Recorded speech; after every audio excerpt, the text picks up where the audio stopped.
All right, folks, good evening, one and all. Share that you are watching. It is time, another edition of Cranston PD Live. We are once again out Cranston, Rhode Island. We are riding with first time, and it is Officer Andrade with the Cranston Police Department.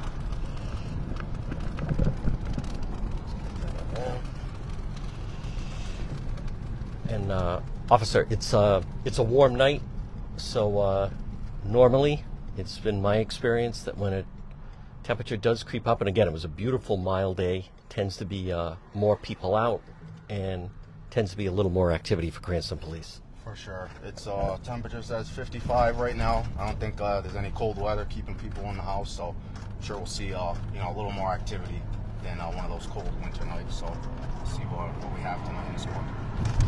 How has the day been so far in Cranston for Cranston Police? Second shift so far hasn't been too busy. We've had a few calls for service. No arrests on second shift. I believe we had one earlier in the day. Someone was just getting arraigned as you walked into the police station.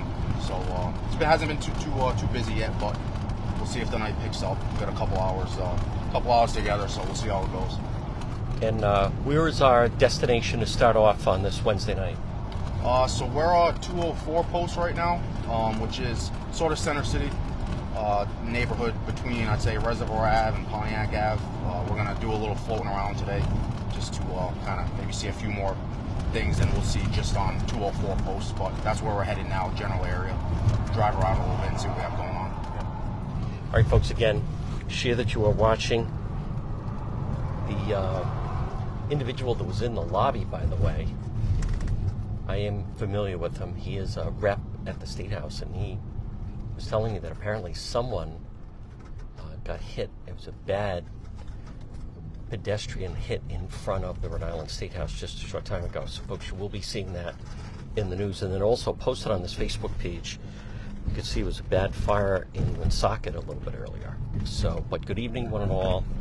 I did see Sergeant Carvesi a little earlier. He is in tonight, but they have some business at the station. We are with Officer Andrade. Right now, we are on Reservoir Avenue. Folks, again, share that you are watching. We're just getting started on this Wednesday night. It also makes sense that with the weather over the next 2 days, it's going to be some rain. And we're going to see where we are. It is a very balmy afternoon and even evening. Officer, the mild weather, the good news is it's more enjoyable. The bad news is it does tend to bring people out. Yeah, so definitely, like I said, 55 degrees right now. Not very cold at all. We'll see if there's more people walking around, driving around, just a little more activity. Typically makes our job a little more calls for service, so keeps us on the move. Yep. And just so people understand, when you say calls for service, I mean, I have an understanding, but how would you describe that for people that are watching or Cranston residents? Call for service could be really anything that any resident or anyone who's in the city of Cranston calls the police department for. It could range from, a type of dangerous disturbance with weapons involved, people hurt. It could be a rescue call where someone's calling, they need an ambulance, but sometimes the police also respond depending on the nature of it, or it could be as simple as a larceny report, if someone had some items stolen from their vehicle per se. So it really, it's a range that we get all day, every day. So anytime a call comes in, if they call 204 or any other car, until they tell you what it is, you don't know. So that's what essentially our call for service is. Folks, again, we are just getting started on this Wednesday night. And Officer, something that I noticed as I was making my way over to the station, and that is because it's warm out and the laws have changed, seems to be a prevalent odor of cannabis in the air. For sure, yeah, definitely with the change in laws, people have been more freely using marijuana. It's easier to smell, driving down the road, walking down the road. It's something that we're dealing with a lot more, and just as like I said, because of the change in the laws, it's something that we also have to adapt in the way we address certain issues. Might have to look more at, where someone has the marijuana, how much they have, if it's sealed, unsealed. So definitely, causes little bit of a, like I said, a change in kind of how we deal with it, but it's a learning process. This job changes all the time, and that's just one area that, you know, as of recent has changed a little bit. And people should be cognizant. It's not like having a cigarette. You're not supposed to be driving as you're smoking. Essentially, yeah. If you're driving while you're smoking marijuana, essentially you're, you know, becoming under the influence of narcotics, of drugs. So having marijuana is completely different ball game than smoking it, which again is another one of those issues that is challenging for us now, because we have to kind of find ways to draw that line and deal with the enforcement of it. And also make sure everyone's driving safe and acting safely. Sure. Folks, again, it is Cranston PD Live. It is Juan. We're just getting started on this Wednesday night. You can share that you are watching. I may do some shout-outs later, but we've had contacted by so many different people that I'm not even sure if we can do the shout-outs anymore. It would take up the entire 2 hours. Traffic stop on this vehicle. Oh. 204.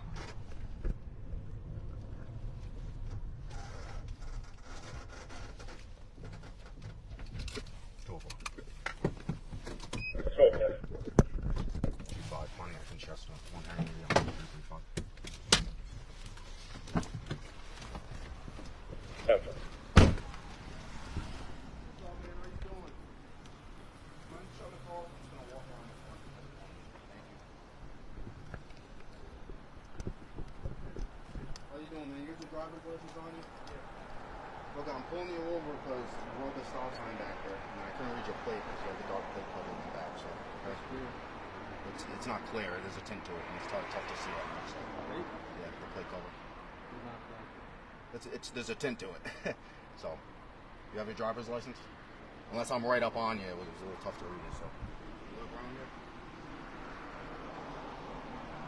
You know what stop sign I'm talking about? As you turn from Pontiac Ave, where Off Street is, you didn't come to a complete stop. So yeah, over there. We see it all the time. It's a stop sign that causes some accidents. So it's fine coming over. Okay. Hang on a minute.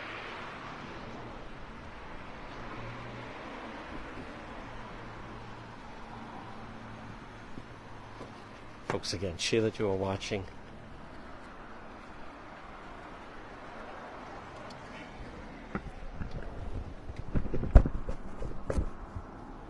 So this vehicle was driving down Pontiac Ave. I observed it roll through one of the stop signs. Heavy window tint. There was a license plate cover on the back, making it a little bit tough to see it at night. You're not supposed to have any covers, but when there's a little tint to it, it does, you know, cause a challenge for us to read it. Says he lives in the area, so I'm sure he knew that stop sign was there and just didn't stop.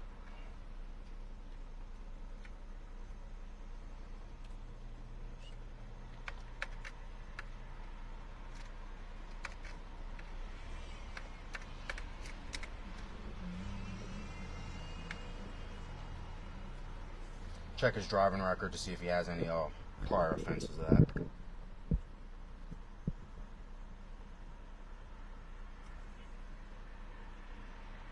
Doesn't look like he has any.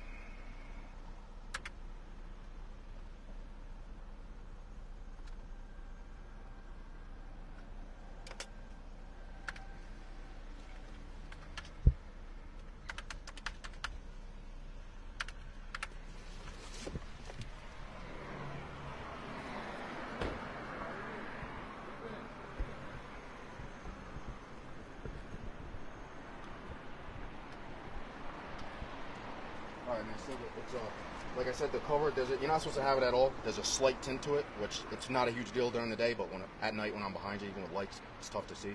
Okay, so look, just stop at the stop sign. You won't have any other infractions of that, so I'm just going to give you a warning, but just pay a little more attention, okay? Thank you.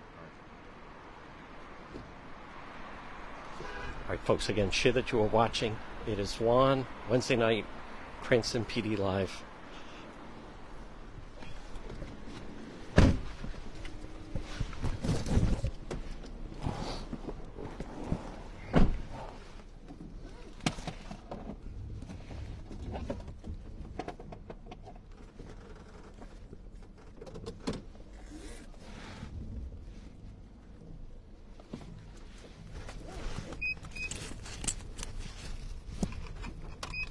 All right, so we just issued a warning to that motorist for the failing to simply stop at the stop sign.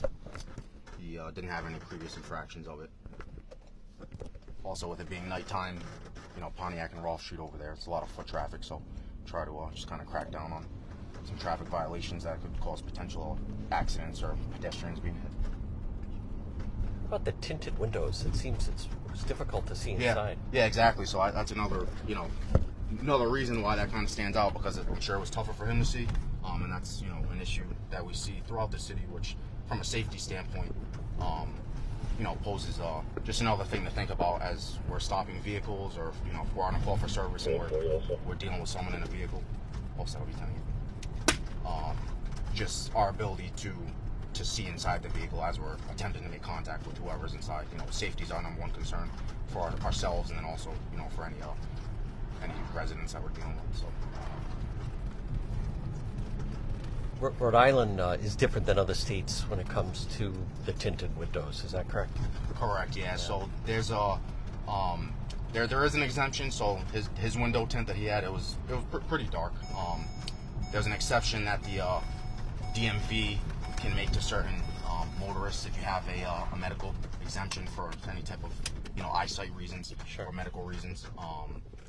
But again, that's something that we don't know until we check paperwork that they may have from a doctor. So, like I said, something that we see a lot, but typically if we're stopping the vehicle for that reason, we'll ask them, you know, what's the reason for the tint, and if they have paperwork for it, we'll check that out. When it was on another episode, but the individual was claiming the car was from Texas. And Texas, apparently, it's, you know, anyone can do it, but it's not like that in Rhode Island.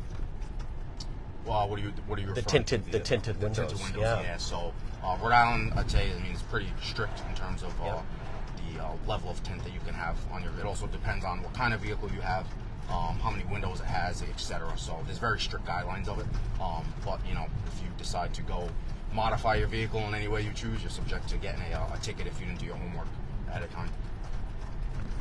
What does that do at night? I mean, it's tough when you have someone pulled over and you can't see at all who that you're dealing with inside the vehicle.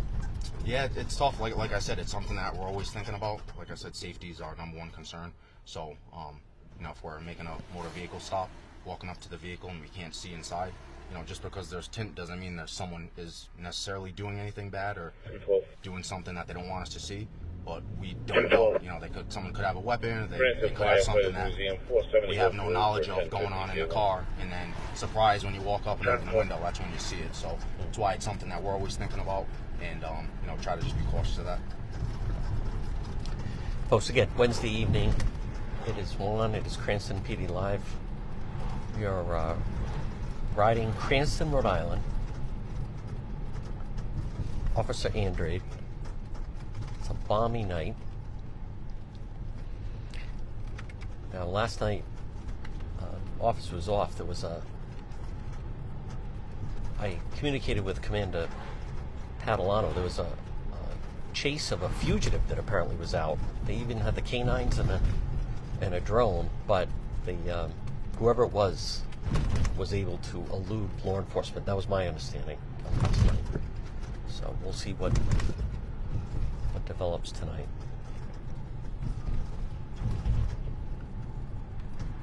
I don't know if you had heard, officer, much about that. They had canines out, they had the drone out. There was someone they were stopping that apparently had some outstanding warrants, and it turned into a chase, and I believe the state police. But I don't want to put you on the spot because you were not working. So yeah, so I personally wasn't working. I can't provide too much information. Okay. All I'm aware of is that there was an individual involved in an incident that through finding out who this individual was, it was also made aware that he did had some type of warrant. I'm not sure what it was for, where it was from, but it sounds like he fled the scene, and there was a search that did not end up being successful. I don't believe we located him, but there was a decent amount of manpower in the area, making a check for him.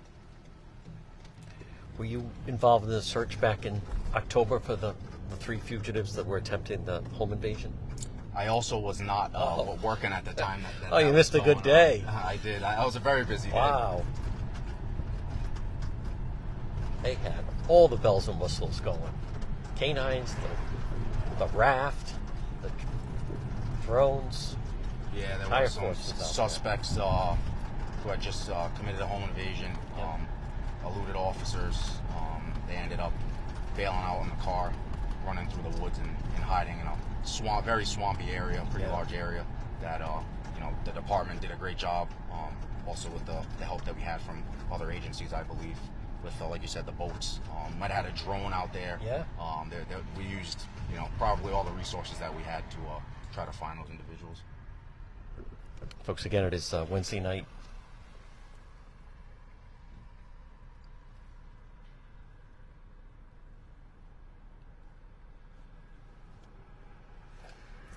How would you describe this section of the city?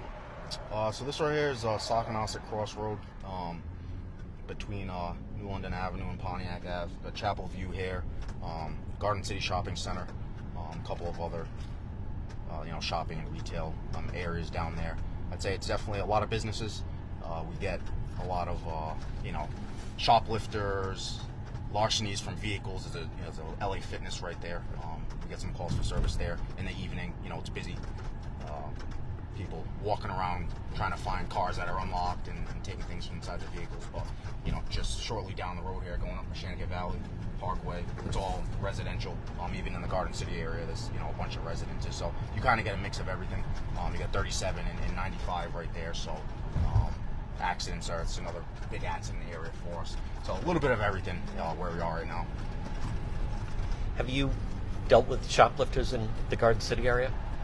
Yeah, it's something it's a call that we get pretty frequently, not just in Garden City, but throughout other areas of the city too. Whether it be grocery stores, clothing stores, really anywhere something's sold, we end up eventually going to respond there for shoplifters. Sometimes it ends up the suspects are still in the store. We can make contact with them, retrieve the stolen items, and other times they've already taken off. We have to try to get video surveillance footage, see if we can figure out who they are, and kind of take the investigation from there. And gets forwarded up to detectives to see if they can gather some further information. But that's definitely a call that we respond to quite a bit. Shoplifting. You came on at what time today on this Wednesday? I started at 3:45 p.m. tonight. Okay. And you'll go till what time? 11:45, hopefully. Hopefully. That can change. That can change in a second, correct. Yeah. So, like I said, with in the nature of us never knowing exactly what calls we're going to get or how the night's going to go. You may think you're going home at a certain point, or you may have an agenda. Hey, I want to go stop cars or run radar in this area. I'd like to go. Your schedule can completely change. So it's the nature of the business. Have you had nights that 11:45 became 12:45, became 1:45, or became 6:45? Oh wow. It depends. Like I said, you may have a specific call you're dealing with at the end of your shift that you pretty much just have to see through until whatever time that is, or they may be at the end of your shift and some disturbance comes in with some type of standoff where you're either sitting outside of a house, just kind of waiting until a situation resolves, or you're covering calls for the city just until a major incident clears up, and we have enough manpower to cover the city and handle that call. So it really depends. Could get out on time a couple days in a row, and then for 3 days in a row could get out late. So, folks, again, Wednesday evening, Cranston, Rhode Island. We are out. Officer Andrade, Cranston Police. I know get asked from people that watch from other states, and then I often explain we are about an hour south of Boston and 3 hours north of New York City. I'll do the shout outs a little bit later. We started doing shout outs and now it's just the list becomes too long. And then I end up forgetting someone, and then it's a whole deal.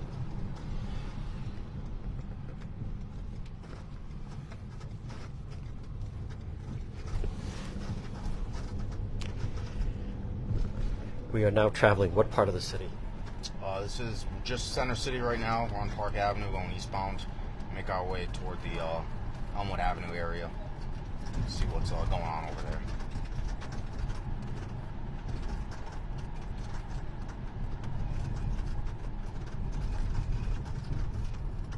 Pretty busy area right now. Looks like we had a basketball game going on at Cranston East High School.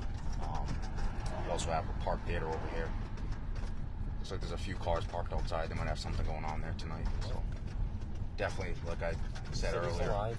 In terms of the pedestrian traffic and things of that nature, this is a pretty busy area right now. So.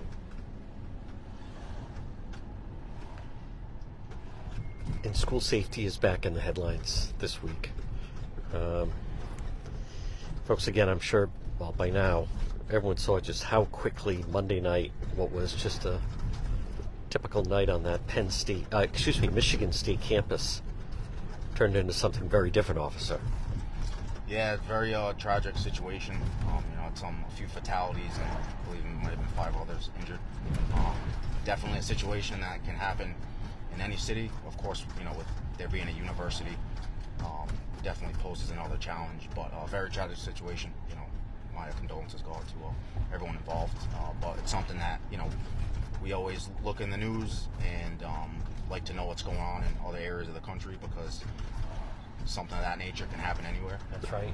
I believe the officers involved in that situation did a great job in trying to maintain it, control it, and put it to an end as soon as they could. And I believe they tracked him down very quickly. A couple of hours, it was resolved. So I'm sure they definitely did a great job.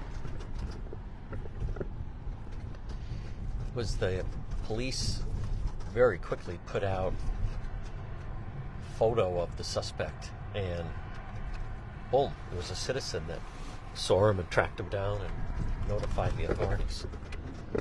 Yeah, it's definitely one of the pros with cameras, videos, photos, just able to kind of manipulate a situation like that and able to use whatever resources that we have to try to identify a suspect, especially in a situation where there may still be an active shooter who's still at large. You want to try to identify them or locate them as quickly as possible. So anytime there's identification, photos available, and then when you have the community's help, is in that situation, it's huge in saving lives and just ending tragic situations like that.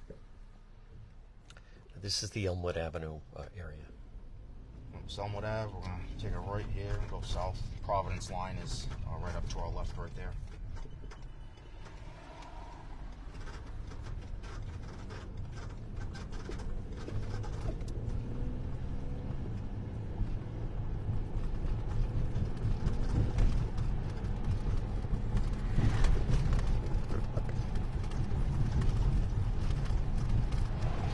Folks, remember you can type in where you're watching from, and if you want to notify a friend, you type in their name, they should get notified.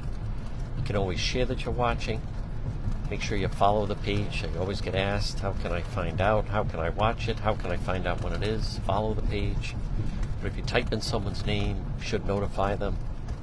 And then, of course, there are all the different states and the regular viewers that are tuning in. Again, we're in Cranston, Rhode Island. Cranston Police. Officer Andrade. It's Wednesday night. Again, I received a message, someone saying, I thought it was winter. It is winter time here. You wouldn't know it. No one's complaining though, officer. Oh, this isn't bad. I got the window down. Yeah. No winter hat on, so no. It's a good night.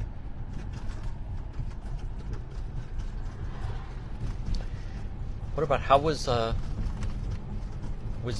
I don't know if you were working, any trouble after the Super Bowl on Sunday night in the city, or was the city primarily, Patriots aren't in it, so it was totally different? Yeah, I'd say it's probably a different atmosphere, and probably in this whole state for the Super Bowl this year. Yep. During the game, I'd say the city was relatively calm in terms of calls for service. Sure. We didn't have too much going on, and then shortly after the game ended, we had gotten a couple of disturbances. I believe there may have been a domestic disturbance immediately after. may have been a couple arrests made that night. I'm not sure, but there was definitely a little bit of a lull while the game was going on. So Good. I'm sure everyone was watching the game. Yep. So after the game, that's when sometimes things spark up and you get some domestic calls. Yeah, sometimes it happens like that.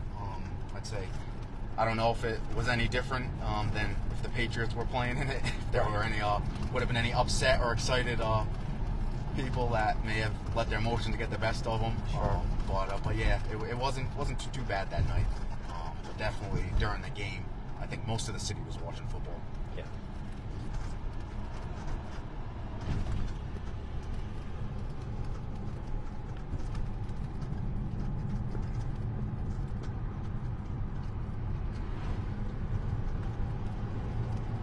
Wellington Avenue, adjacent to 95. It's kind of a cut-through street in the city that some people might take from, I'd say, maybe Park Ave, or even coming south from Providence if they don't want to drive down Elmwood Ave where there's a bunch of traffic lights. So sometimes this street can get pretty busy, but it doesn't look too bad right now.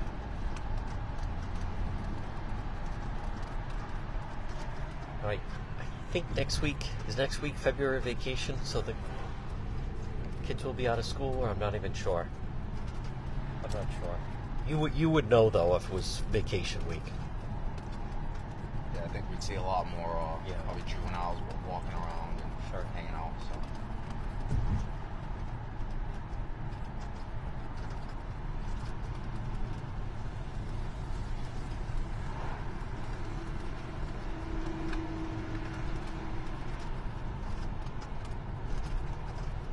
Folks, again, it's Wednesday night. It's a very comfortable night weather-wise as this balmy February continues. Remember, if you're watching and you would like to be able to watch it on your big screen TV, the way some people do, you can post a picture that you're watching it that way, or you could, if you need directions on how to do it, if you just post in the comments that you want directions on how to do it, someone will guide you through it. We have a number of people that certainly watch it on the big screen TV.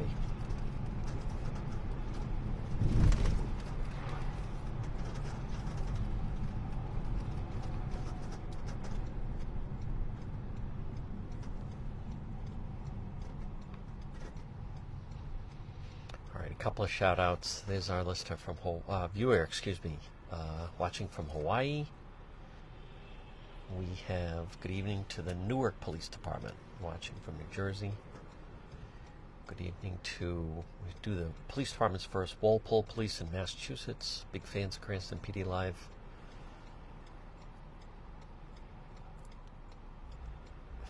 I want a special thank you to Roberta Farrell, David, other members of Team One.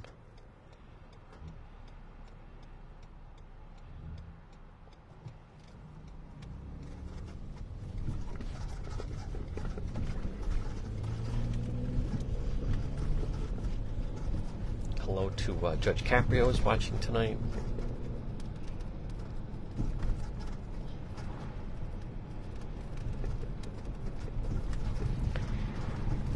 Congratulations, new Providence Police Chief Oscar Perez, from what I understand, is also watching this evening.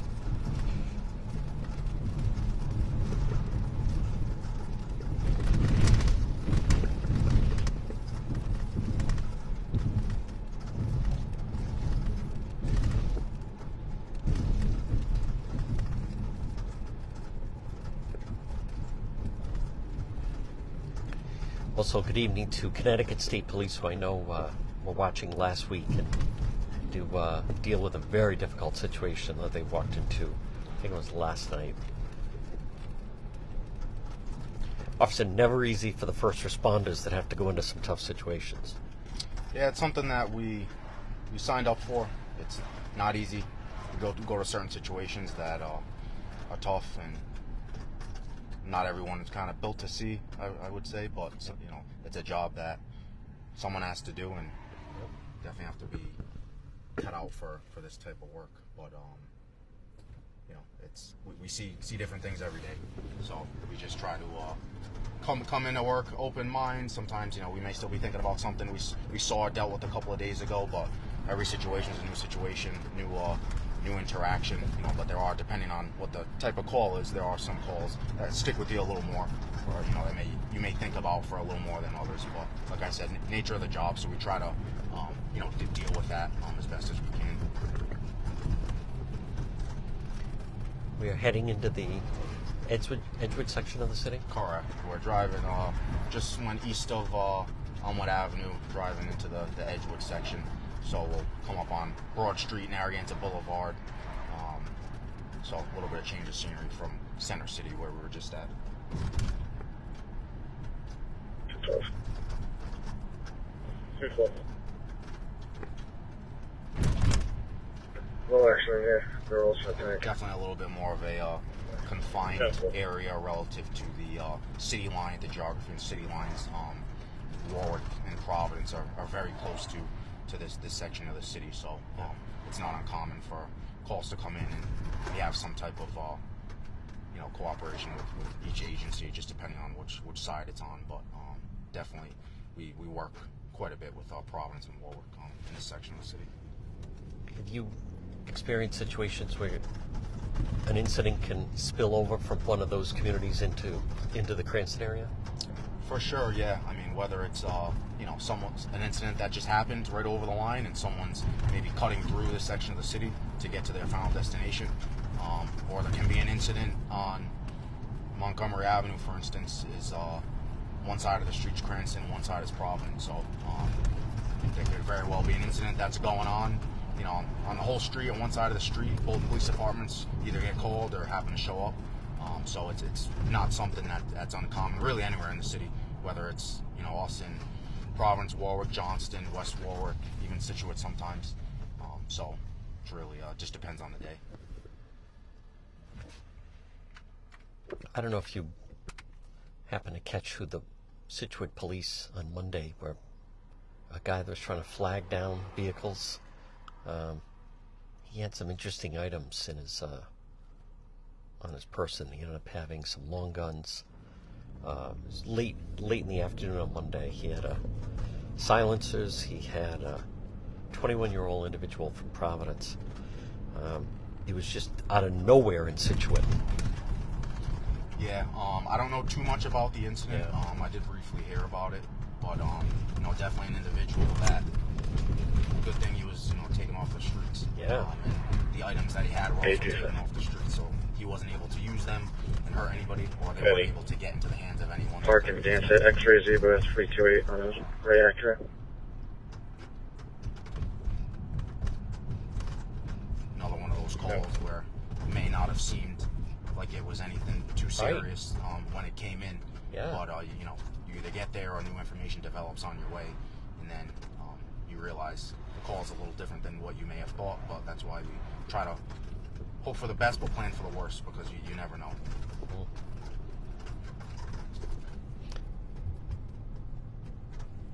And that's just like a late afternoon in Scituate. Yeah, I wouldn't say that's an everyday occurrence, really, in any city around here. So I'm sure they had probably all of their officers there, and may have even had some mutual aid from us or other departments. I wasn't working when this was going on, so I'm not sure.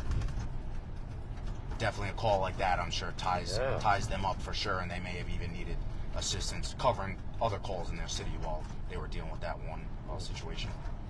Now, in episode 2, we were right near here. It was the night before Thanksgiving. Some kind of a shootout in the street. I'm not sure if you happened to be on duty that night. Yeah, so I believe it was Smith Street. Yes. Call that came in. I believe it was right as shift change was going on. Yep. So we had a few guys respond there initially. Everyone showed up that was working, but we definitely had some guys who were either in the station ready to leave, or guys who had just showed up and their shift was just starting. But shooting on Smith Street, there was someone that was struck multiple bullets.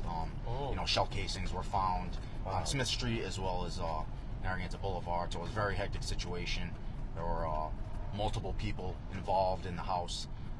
people outside in vehicles, vehicle had taken off. So situations like that, they get, very hectic, and then tensions are high because, safety is number one, and there's already something, people are hurt, weapons were involved, right. It's dangerous. So calls like that are, ones that obviously are always a priority. You hope that they're at a minimum. You hope that things like that don't happen, but when they do, that's what we're here for, and we all rush to go figure out what's going on, make sure whoever needs medical assistance gets that, and then control the scene and kind of investigate from there. That, for instance, that was another call that was very close to the Providence line, that as we're searching for evidence, we're looking Narragansett Boulevard, leads Providence line is almost right there, so the search for evidence and camera footage and a bunch of different things kind of can also bleed into another city. So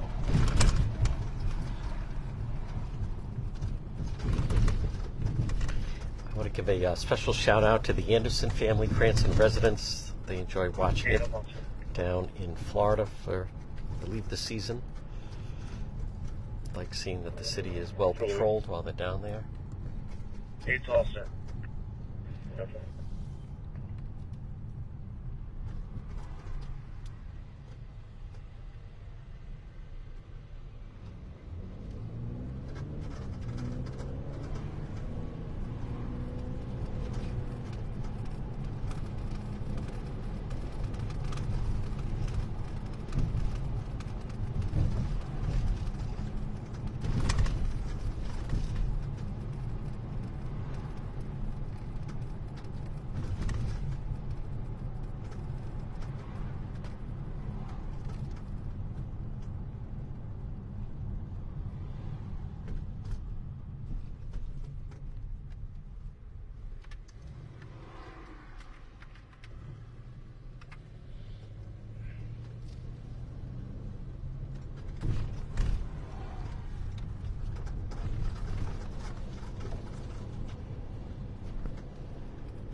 What should people do if they think they're seeing an impaired driver on the road? Best thing to do is call us immediately when you see any signs that someone may be impaired. Sometimes we'll get calls in where someone will call, give us a vehicle description. They can get a plate. That's great, because if we can't find the vehicle for whatever reason, if we have a plate, we can at least make an attempt to figure out, okay, is this vehicle at its possibly residence destination already? So as much information as you can give us is great. We also have some callers who will follow the vehicle, which that's at the caller's discretion. Sometimes that may be putting yourself in harm's way, but I will say that the more calls that we get and related to impaired driving, if we do have eyes on the vehicle, have someone's eyes on the vehicle, whether it be the callers or if they're getting relayed the information third hand from a passenger or what have you, having an exact location of where that vehicle is ideal, because someone could be in our vehicle now watching an impaired driver in front of us, and if the closest patrol officer is maybe say a mile away or not right here, and they lose eyes of the vehicle, we're essentially trying to search the area that it was last seen, and the radius by the second gets bigger and bigger where they could have driven to. So anytime we have a location, and any information really helps us find the motorist. And sometimes we could make contact, and it could be someone who is texting, distracted, using their phone, something like that, or if we're able to locate the driver, we do an investigation and determine whether they are possibly intoxicated. But the more information that we can get, especially the plate, the better.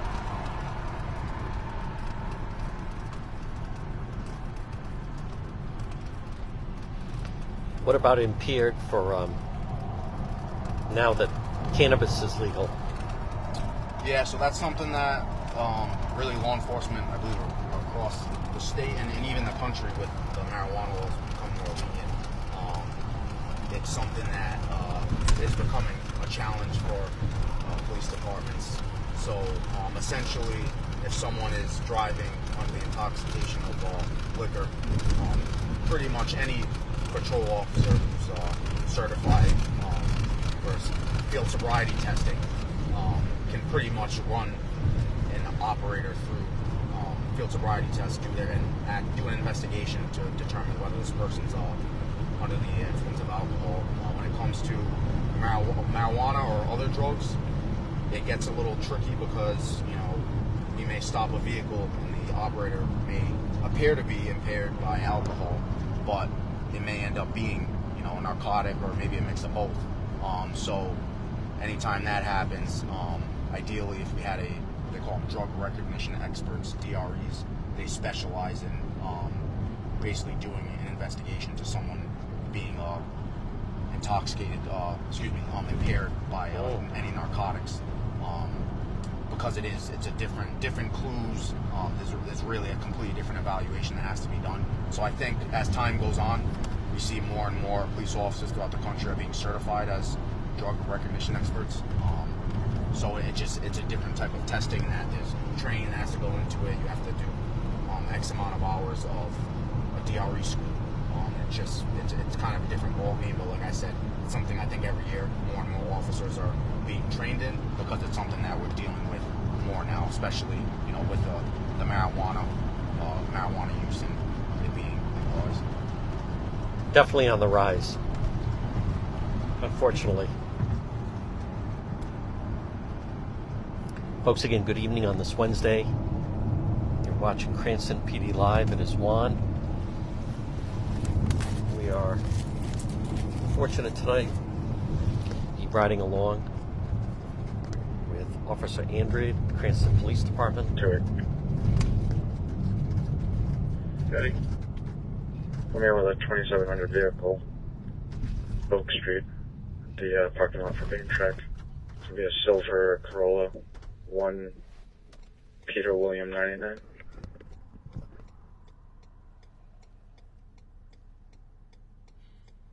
Two is 7 back 8. It'll be 1 Frank William 989.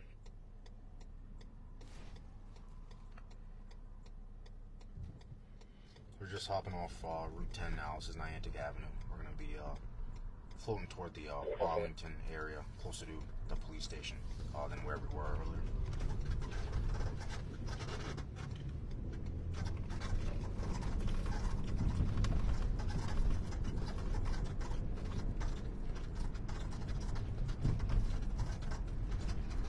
Sounds like we have an officer now checking on a vehicle not too far from here that appeared suspicious, parked at, I believe, one of the playgrounds in the city that was obviously closed. It's nighttime, and we occasionally get complaints for narcotics use or really just think that shouldn't be going on at a park when it's closed. So I don't know what he has going on there, but it looks like he made a check of the Bain track and is making a check there to check on a vehicle that may be parked back there.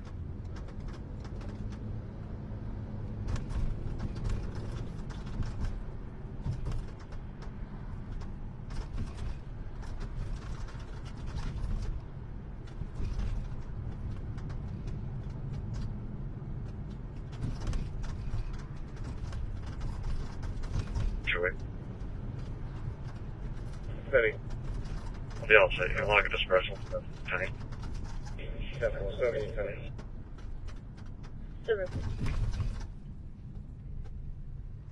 How much does speed continue to play a big factor? That Cumberland, there it is. It's Monday afternoon. It's totally dry. There's no rain or snow. And seemingly a head-on double fatality collision. Yeah, it's unfortunate. Yeah. Obviously when there are contributing factors in terms of weather, it's always just increases the chance that a bad accident like that can happen. But until they conduct their investigation, they don't know. It could happen any time of day, whether it's someone speeding, not paying attention, Right. Distracted by something in the car outside of the vehicle. So yeah, very unfortunate.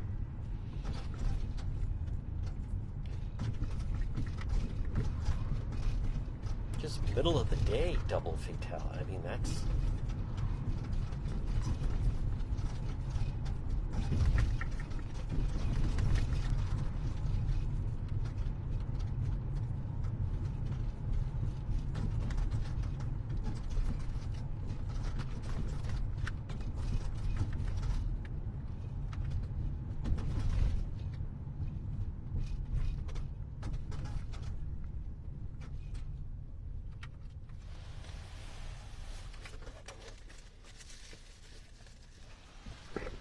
Again, folks, good evening on this Wednesday night. It is Juan. We are riding along. Officer Andrade, we're in Cranston. It is another episode of Cranston PD Live. It is a balmy, very enjoyable Wednesday.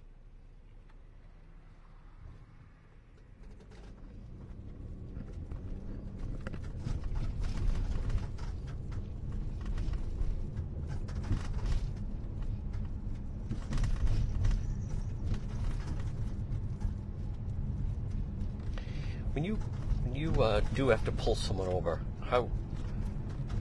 what advice would you give to the motorist? How can they behave to cooperate as fully as possible? Typically, I'd say that, again, it's just safety for us is what we're worried about. So the number one thing is, as soon as you see any lights behind you, you don't know if you're being stopped or, if it's an officer behind you attempting to get to an emergency call. So as soon as you see lights behind you, pull over. And then especially at night, which most of my shift is in the darkness right now, pulling all the windows down, turn the interior light on.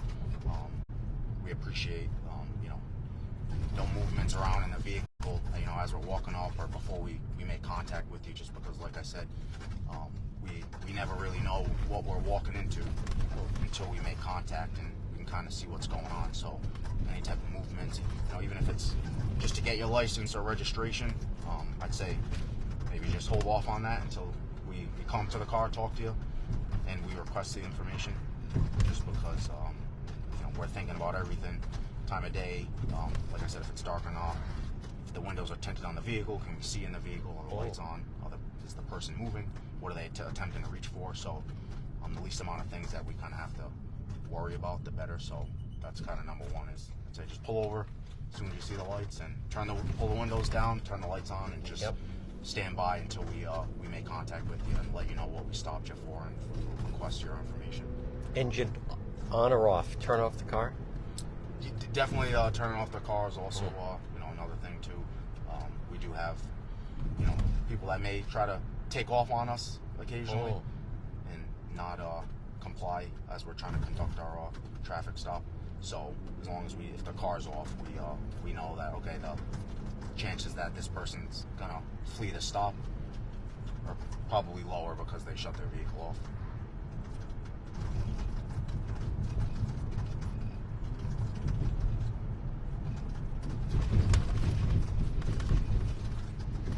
Do you like for people to immediately start pleading their case, or maybe just follow your direction?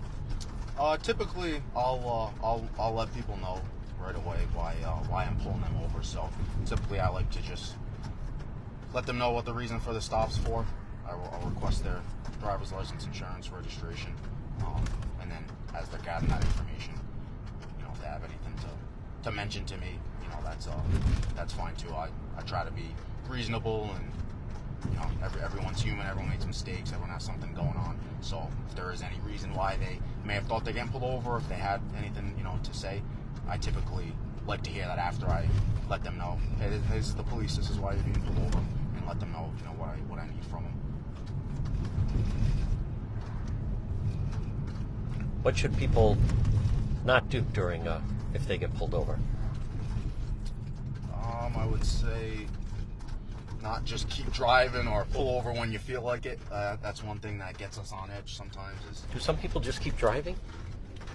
I wouldn't say necessarily keep driving, but occasionally we'll get a motorist who is being stopped for a simple traffic violation, and if they don't pull over right away, they say, I'll drive an extra block or an extra couple of houses, just because they may not know if they're getting stopped, or if we're just trying to pull around to get to a call. But that was part of me mentioning earlier that if you do see lights behind you, just pull over, because you may not know what's going on.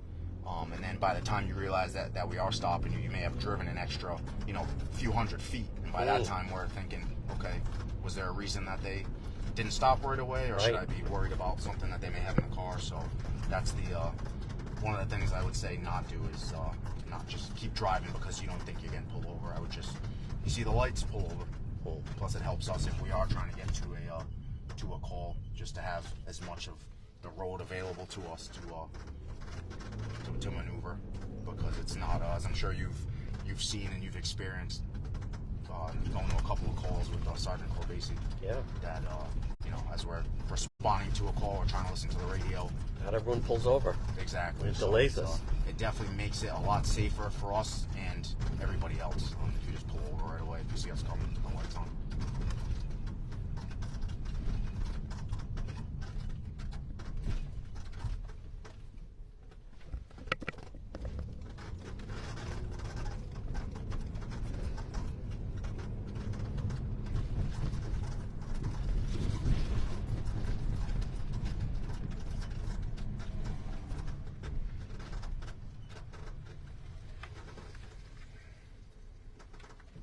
What section of the city is this? This is the Arlington section right here. This is Webster Avenue. That traffic light right up there to the left is Providence, and to the right here, this is coming up on Cranston Street, not too far from the police station. Another high traffic area. We have off and on ramp from Route 10 right over here. Huntington Ave, busy area in Providence. And of course Cranston Street is a high traffic road. High volume.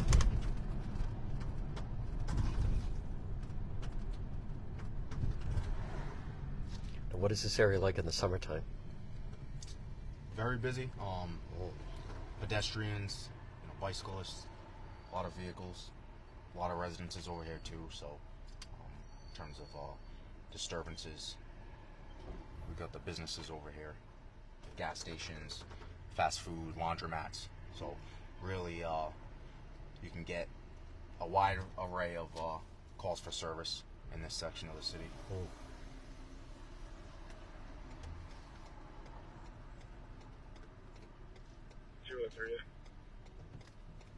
203.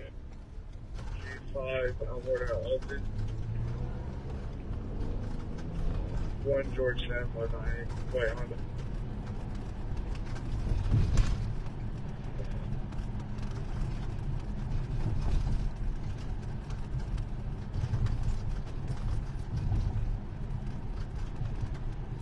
How are the new body cams going?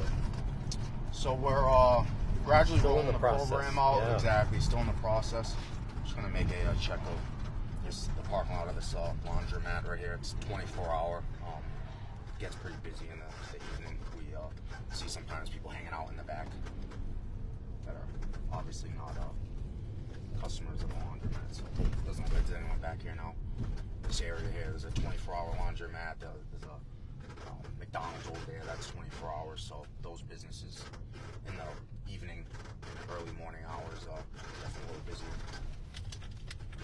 But in terms of the body-worn camera program, we're in the midst of rolling that out with the entire department right now. Yep. I'm not wearing one currently. There are several officers on each shift right now that have them.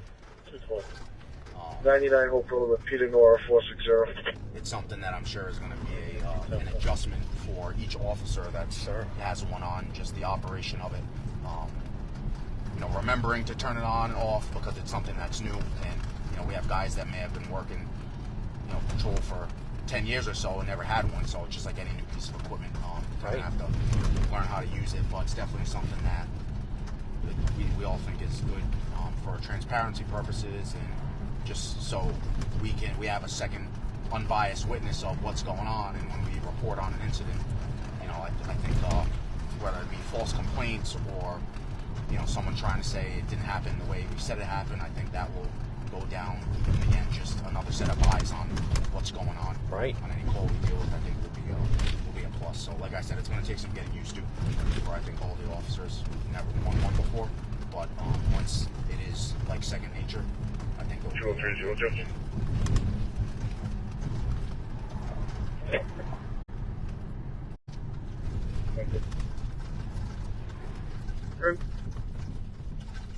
Well, you're riding with the human body cam tonight. Exactly, got the best body. Nothing more transparent than that.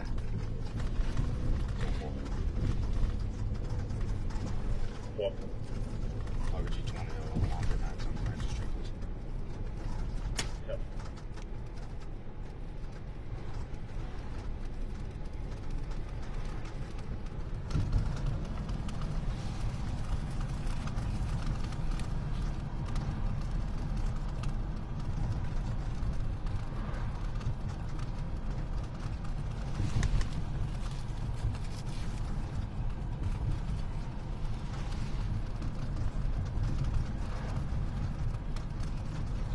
Take your passport.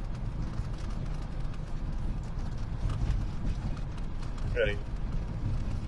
Trying to take on Cranston Street, white Camry 1 Edward Victor 346.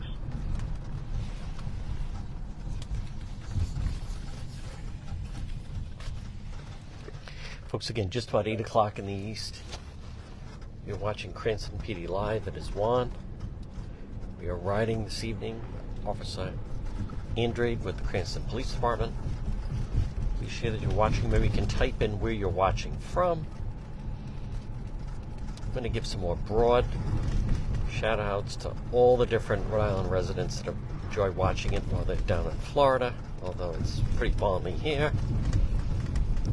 Appreciate all the different police departments around the country that also have discovered it, enjoy it. Remember, if you type in someone's name, that should also notify them that then they can tune in as well. And if you want to get updated, just make sure you follow the page.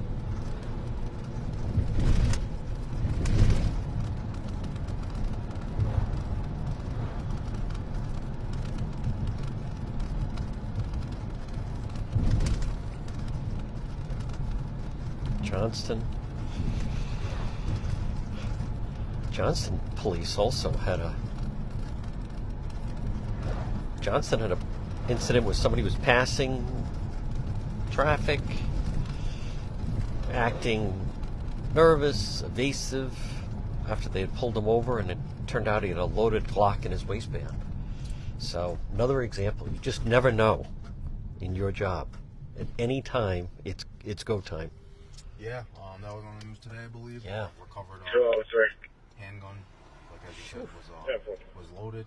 And, Oh.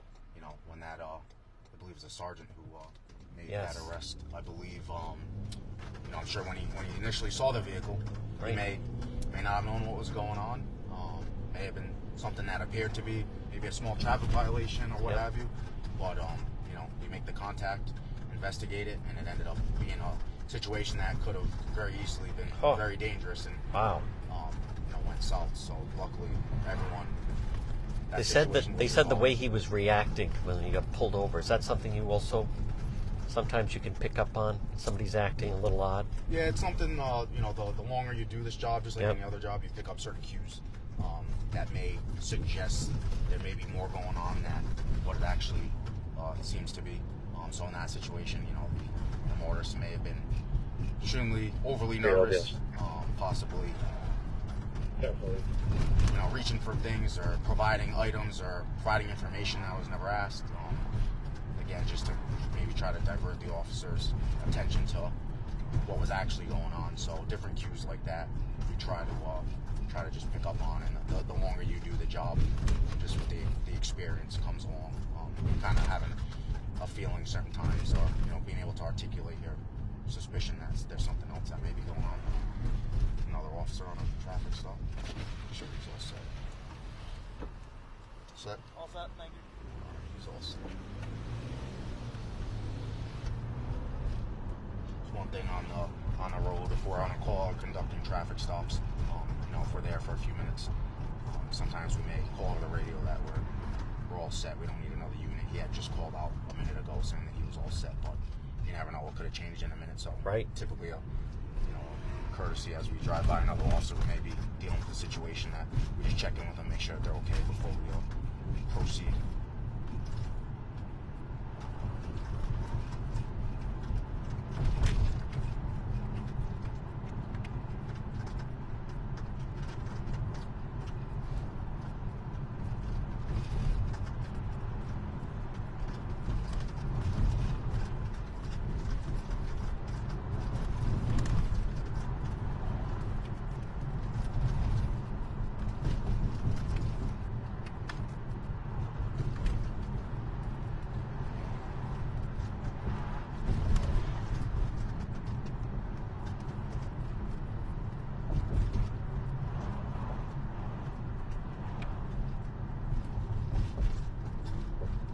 Will you also do that if you see maybe another department that's maybe right on your border, that maybe they come in or they're right on the border, that they have someone, same thing, same courtesy? Exactly, similar thing. You know, we're all one team.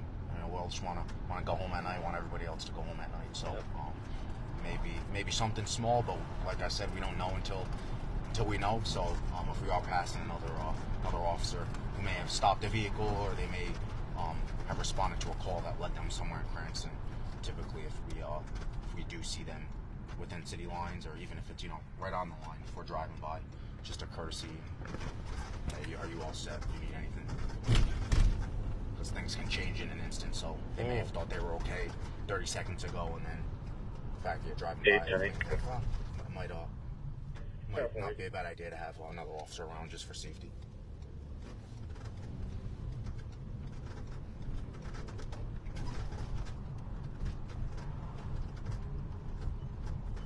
Something that we see, or hear, I should say, a lot from the public. You know, we may get sent to a call for service that may have came in possibly a little over the top, or some of the information was maybe posing a safety concern for the police, and the person who called or the person who's involved may not even know that we're coming. And then, you know, if they see a few officers on scene, they might, you know, we hear it a lot. Oh, why are all these police cars here?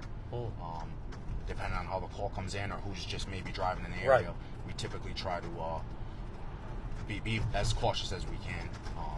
We'd rather have too many guys there for a few minutes, Sure. instead of needing more officers, and then you have to wait a few minutes for them to get there. So Can that also act as a deterrent? Sometimes maybe somebody thinks twice 038.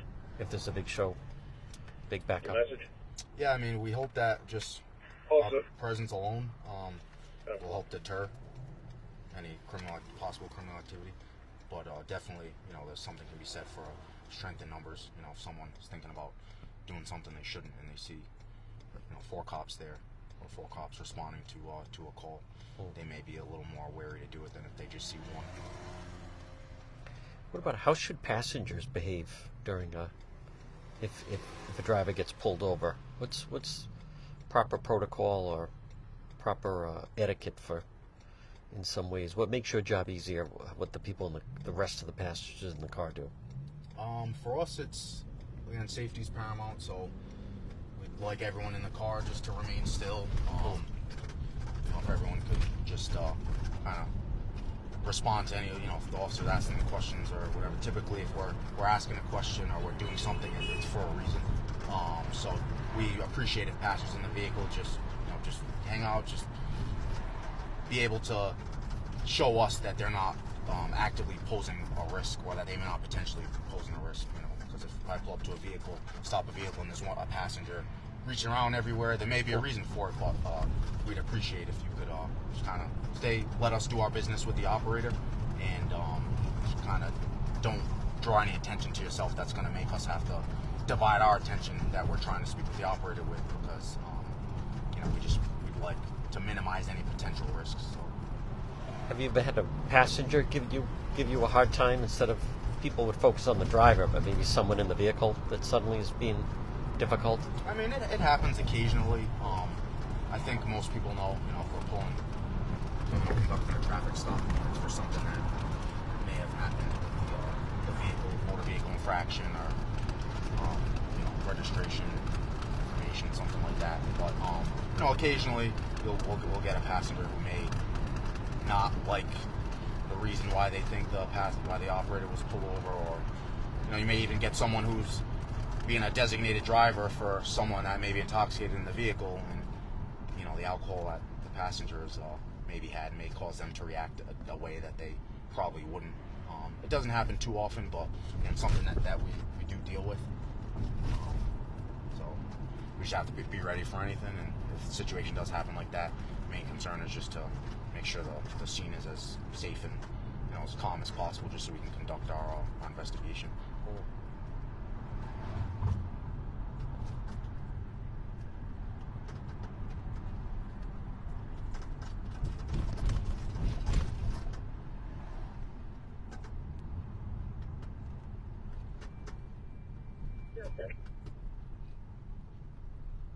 Seven. G5 in front of Dyer Bar on Dyer Brown Ridge, 1 John Lincoln 424.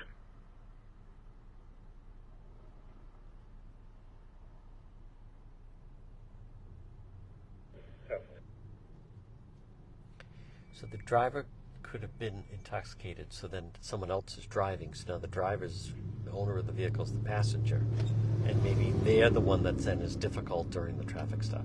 That's interesting. That's something that's not out of the realm of possibilities. Right. Whether it's just someone they picked up, or it could even be, these days we have a lot of ride sharing. Could conduct a motor vehicle stop, and it's an Uber driver, and you could have someone in the back that's maybe upset that they're being delayed to get to their destination. So.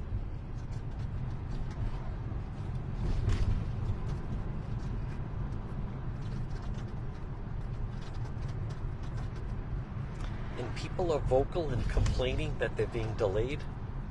It happens from time to time. It's not something that happens often, but we'll get I was speeding because I needed to go use the bathroom. I really have to use it, or I'm late to an appointment, or it's just someone who may have been pulled over a couple of times by police before, or someone who aren't necessarily pleased. They may not enjoy being around police. There could be a bunch of different reasons, but occasionally, we'll get a motorist who aren't happy that maybe it's taking us a couple extra minutes than it normally would for a traffic stop. So. Yep.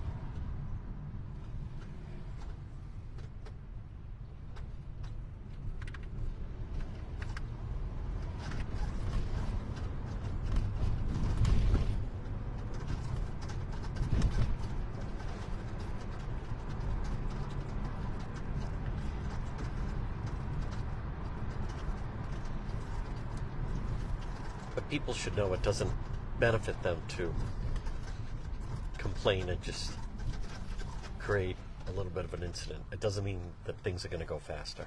Yeah, typically, someone's upset that they're being, stopped for a certain period of time. It's not going to make our investigation go any faster. Yeah. Sometimes there are legit medical reasons where, I've pulled people over. They're on their way to the hospital because X, Y, and Z is going on. Or they're driving to go pick their mother up to bring her to the hospital. So, sometimes it's good to know those things. Yes. But like I said, yeah, for the most part, if we're conducting an investigation, it's going to take however long it's going to take, regardless of, unfortunately, what the motorist schedule is. So, try to be considerate and just do our job efficiently.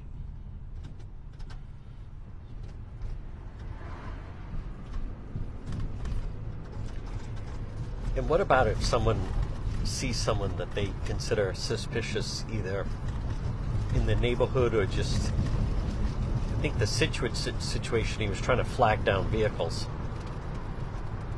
Yeah, we get calls very frequently for a suspicious subject, or maybe, to come in as a well-being check that a motorist or a pedestrian is passing a certain individual who may be doing something that appears suspicious to them, or something doesn't look right.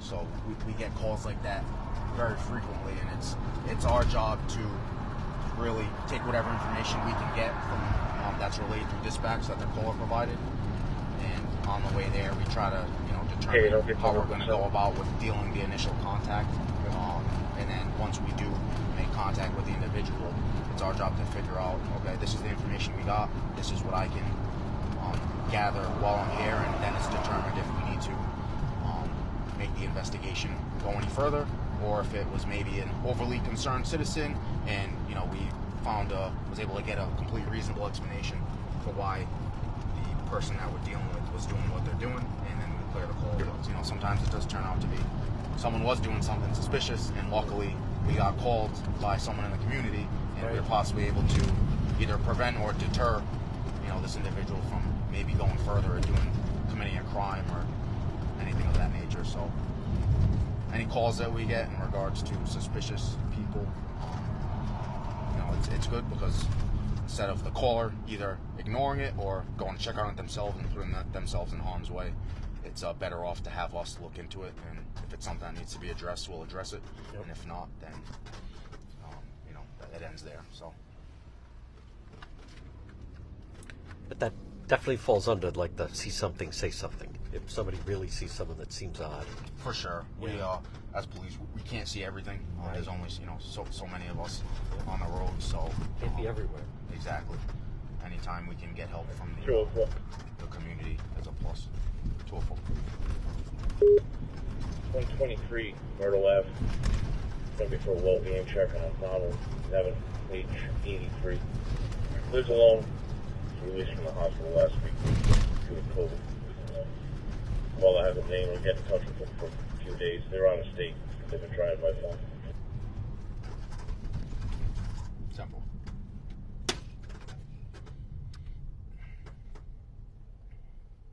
So we're being dispatched to a 211 followers. well-being check. Looks like there was a Sorry.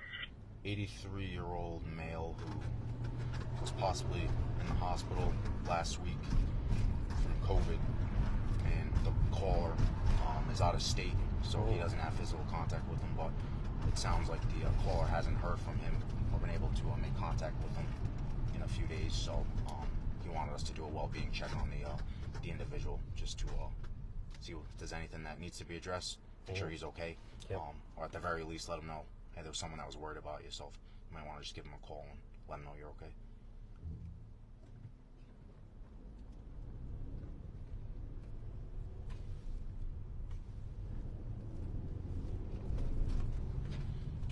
Just gonna throw the lights on just because of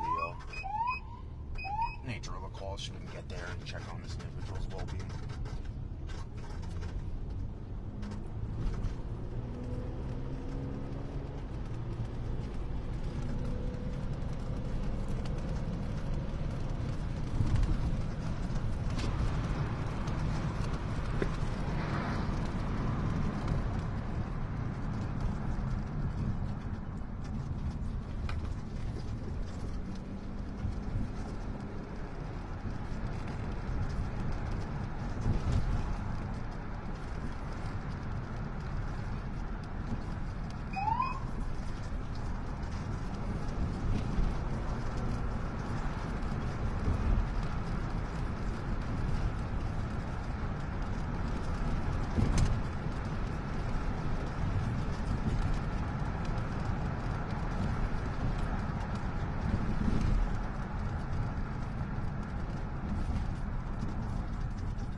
Folks, again, share that you are watching.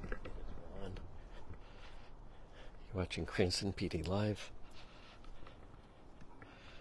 Officer Andre.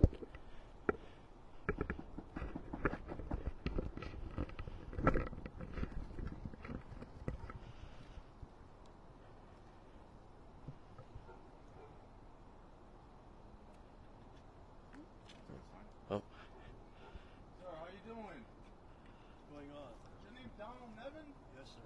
We had someone call the police just because they were concerned about you. Have you have any family or have you been in contact with anyone out of state? I should be in contact with him now. I'll talk to him. I've got the ringer on my phone shut off, so I won't get calls all day. Okay, that's probably what it is. Let me see if dispatch has the name of the person that called. Would you please? If it's the same person. I think it's probably named Copperthwaite. 204, 1 second. 204, 2. We have the name of the call. Lawrence? You know who that is? Who? Lawrence? No. Do you have a friend or family member named Lawrence? No. No? No one doesn't ring a bell from out of state? No. No? Okay. Well, Sullivan. Jaeger. as long as you're okay, I'll have dispatch. Folks, again, we'll give the officer a few little space. So it's just the ringer on your phone was low? Again, Cranston PD. You have a good night, okay?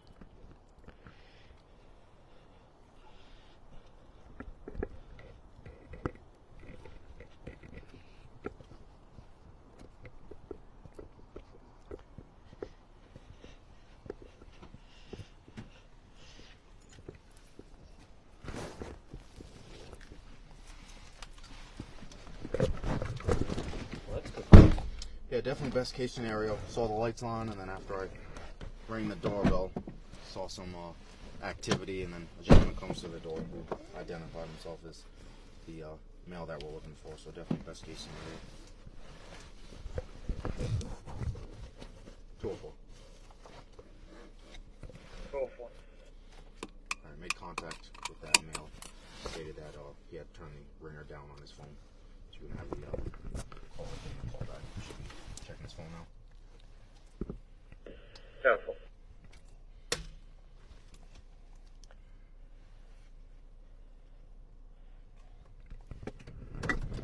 Alright, so sounds like he just didn't want to be bothered Yeah. for a little bit. But That's a relief. like I said, best case, because if Yes. something was wrong and we never got a call, we may not have responded here for a little bit longer. So.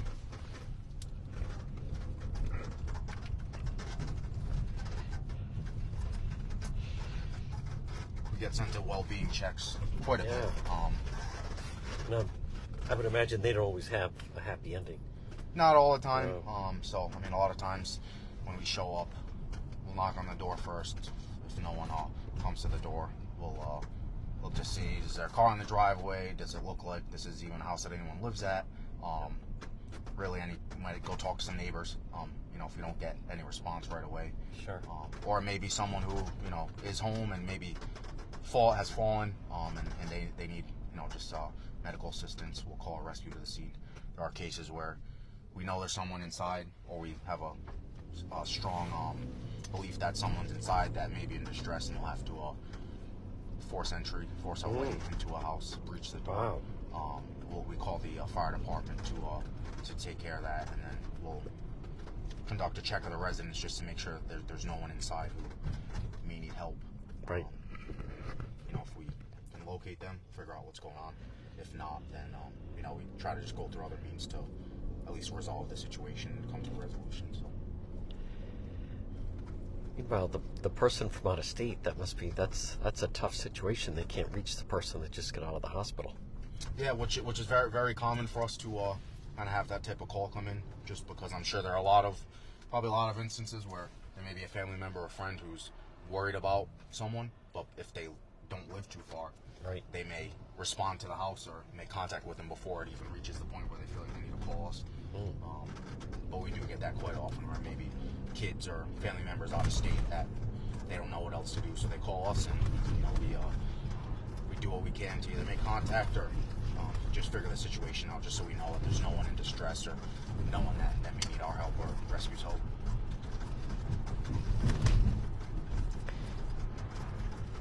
That does make sense. He turned the ringer off so he could get some rest because he just got out of the hospital. I don't blame him, but meanwhile, you have people panicked out of state. Yeah. So I'm sure he'll, next time he goes to put the ringer on the saddle, Yeah. hopefully he lets whoever he's speaking to, hopefully he lets them know that he's going to be doing that so they don't Right. get worried. Now, what section of the city is this, officer? This is the Auburn section on Pontiac Avenue right now.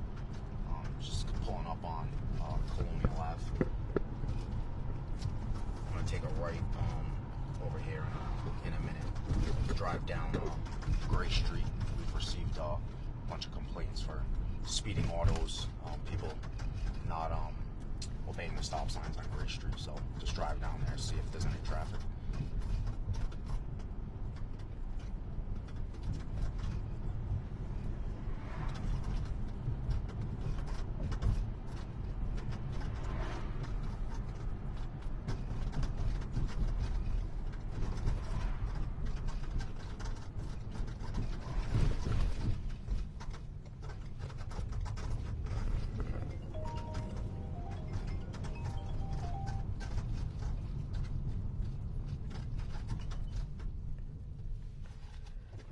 Folks, again, good evening on this Wednesday. It is Juan.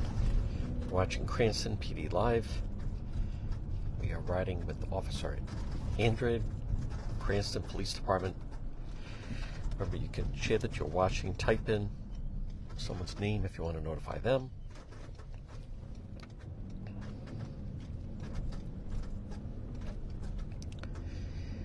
For those out of state, it is just a very enjoyable, balmy Wednesday evening here on January 15th.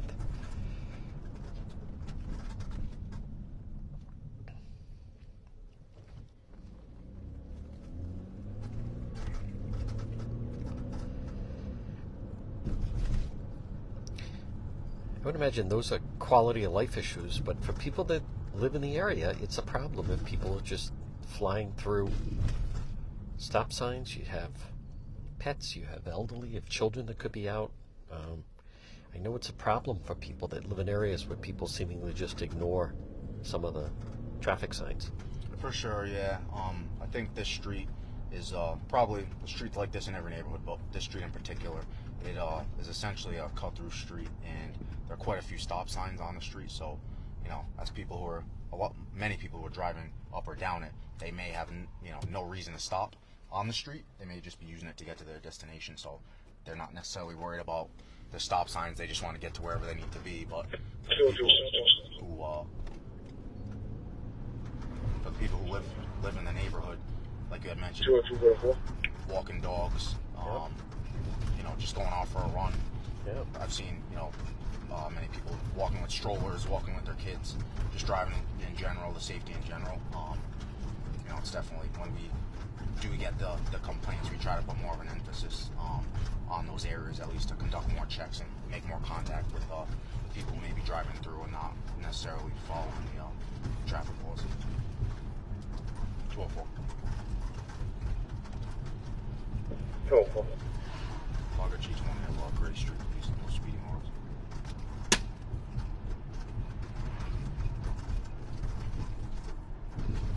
Yep.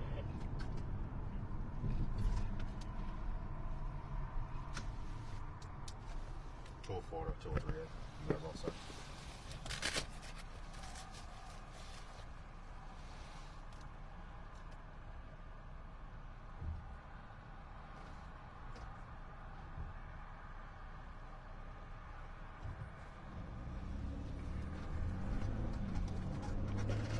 Joel 38. Joel 38. Well, I was asking if you guys were all set. 10-3 all set. We're about to clear. Lowers.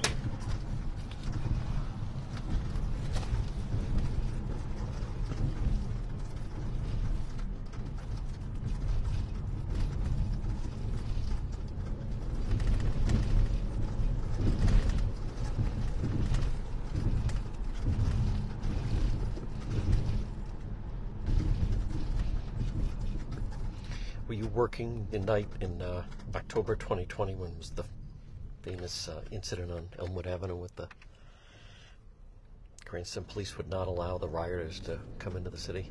So I was not working that evening. I was actually I just came in second shift recently. I believe that I was not working that night, and I don't think I worked that day at all. But, Okay. I heard of the chaos that was going on. Yeah. Sounds like we did a lot of good work over there to just Big time.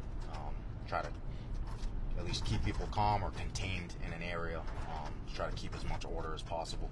Situations like that where you have mass amount of numbers of people possibly acting disorderly, or even if it's just some type of protest, just kind of gives us a little tougher of a task. Just like I mentioned earlier, strength in numbers when you're dealing with a large group of people.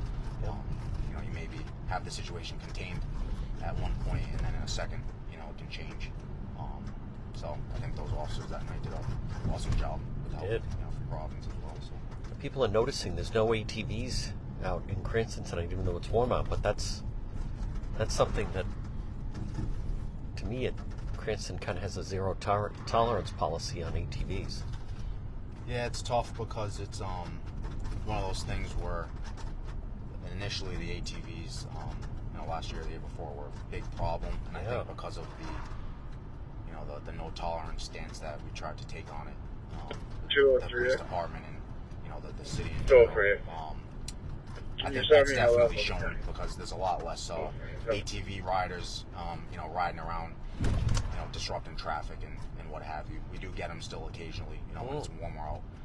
But I think most of them know that, if you're going to be riding around on unregistered, any unregistered, vehicle, ATV, something of that nature, causing havoc in the city, that, it's not going to probably end in your favor, whether that's, tickets or, we've seen in the past incidents where they'll take off, they end up getting arrested. So it's definitely something that we don't want to see in the city, and just causes a risk for traffic. So.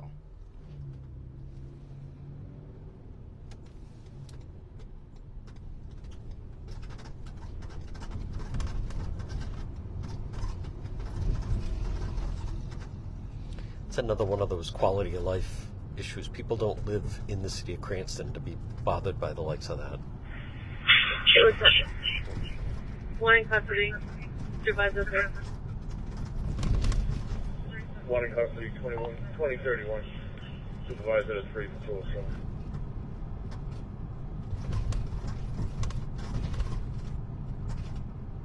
That's 10-3.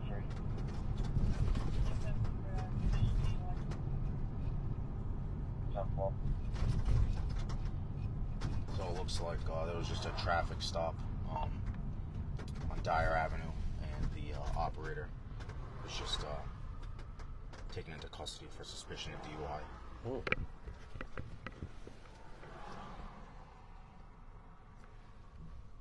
I don't believe that that was called in by anybody. So it looks like the officer who conducted the stop was based on whatever observation they had, and was able to proactively arrest that individual before they were able to cause an accident or have anyone else call the police on them. So definitely good work. Big time. Folks, thumbs up, everyone watching, for the officer on that. That's good policing.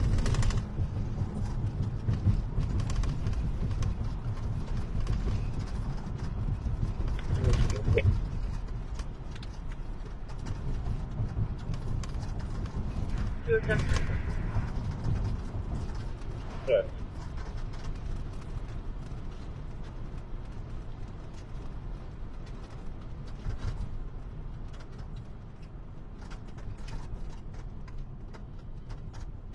So it's a message. 207 line right turn.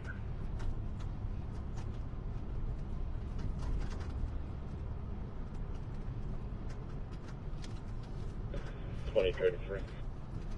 203 you have a message? Negative.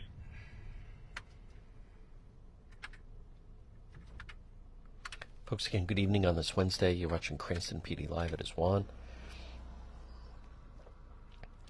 We are riding along with Officer Andre to the Cranston Police Department. And an unusually warm stretch of weather that we've had here in Cranston. In Rhode Island, really, in the Northeast. Once we're out of this intersection, we're going to conduct a traffic stop on this vehicle. He just Okay. stopped all the way in the crosswalk, so just want to make sure he's not intoxicated.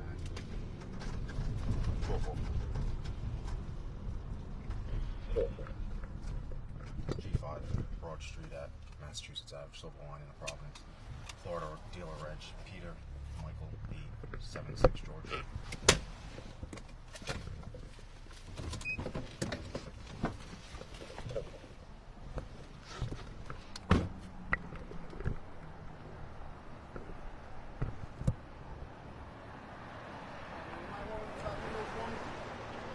Thank you. I appreciate it. How you doing, man?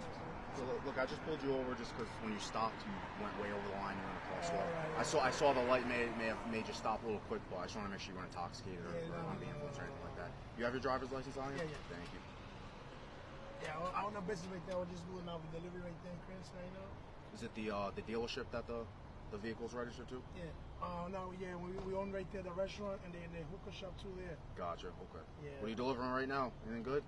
Oh, no, I was delivering hookah. Delivering the hookah. I Yeah, gotcha. I got another delivery right now for Ahmed. There you go. All right. Yeah. You got the paperwork for the vehicle? There's something with the VIN number on it? Just 'cause I think the plates come back to the business, and I don't think the vehicle will tax.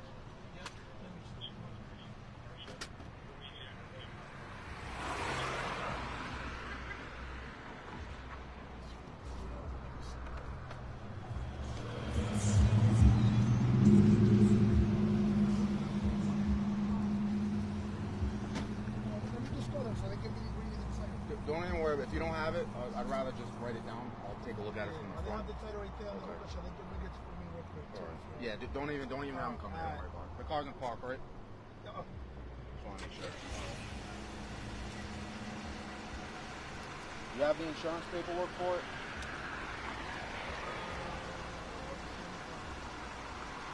What's that?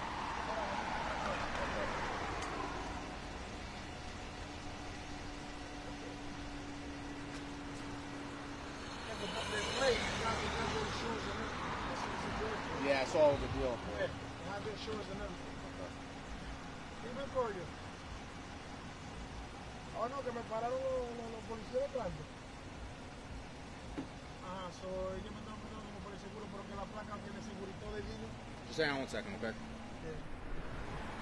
All right, folks, again, share that you are watching Cranston PD Live.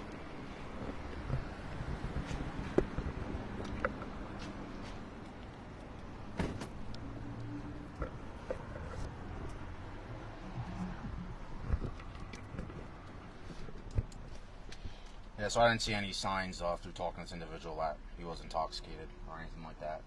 Looks like maybe he caught the light at a bad time, maybe been preoccupied with things that he was delivering inside the vehicle. So.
This plate is registered to a dealership and not the actual vehicle itself, so when that's the case, it just takes us a few more minutes.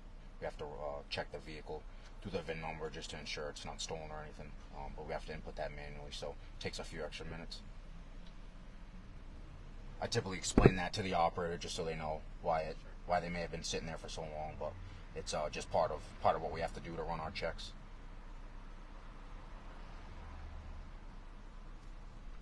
So we're just going to step back and give the officer a moment, get all the paperwork together, again in his wand. Watching Cranston PD Live. And I also, listen, we're riding with different officers. We're riding with Cranston Police. I did see Officer Sergeant Corvesi tonight. We'll be back with him another time. We've been with some of the other officers. I also want to thank everyone for the stars tonight. Remember, as we say, with Facebook, you have to hit certain metrics. So if everyone watching right now just sent 200 stars, we'd be able to hit some of our goals that Facebook Live sets for you. So thank you in advance, folks. And remember, our other on-the-scene live stream, Juan After Dark, the Noon Report, and of course, our breakaway hit, Cranston PD Live. You can already get a different feel here on Broad Street. We're right near the Providence, right at the Providence line.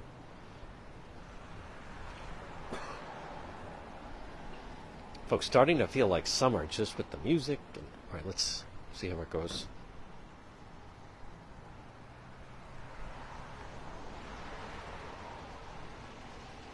All right, sir.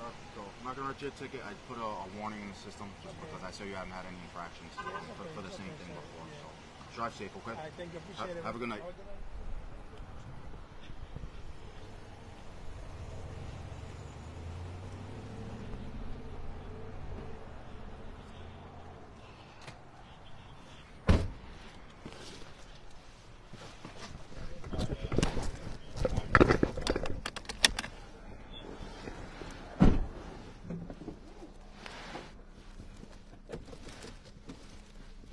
Cooperative.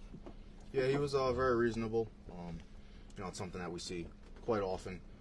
Someone, you know, they stop at the light, but may have, like I said, may have been bad timing. They didn't stop where they were supposed to.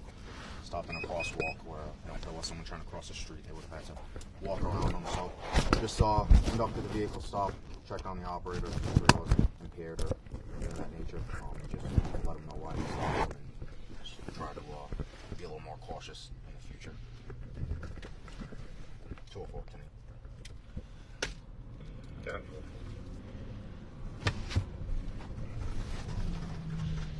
Felt like summertime out there. The music, the cars going by. Yeah, it did for sure. This area is busy in the summertime. It is, yeah. This is the Broad Street area. You know, there's a neighborhood right over here to our left. Just further up north of the Providence line is right where we stopped that vehicle. There's a McDonald's, a bunch of other retail places as well. So it definitely gets busy in the summer. Roger Williams Park isn't too far. Oh, right, that's right.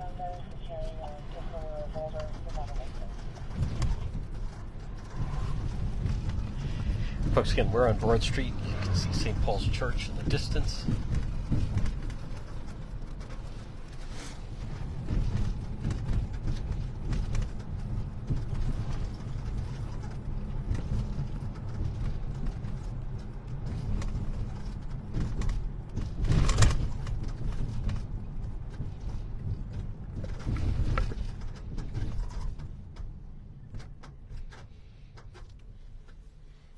Is it fair to say weather does impact the amount of service calls you get, just because of the more that people are outside in the summertime, the more the likelihood that there could be a need to get the police involved?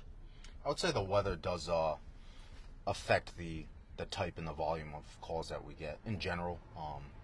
You know, if it's extremely cold out to the point, you know, if it's 0 degrees and windy, there aren't going I'll to be on out to headquarters. too many people out walking around.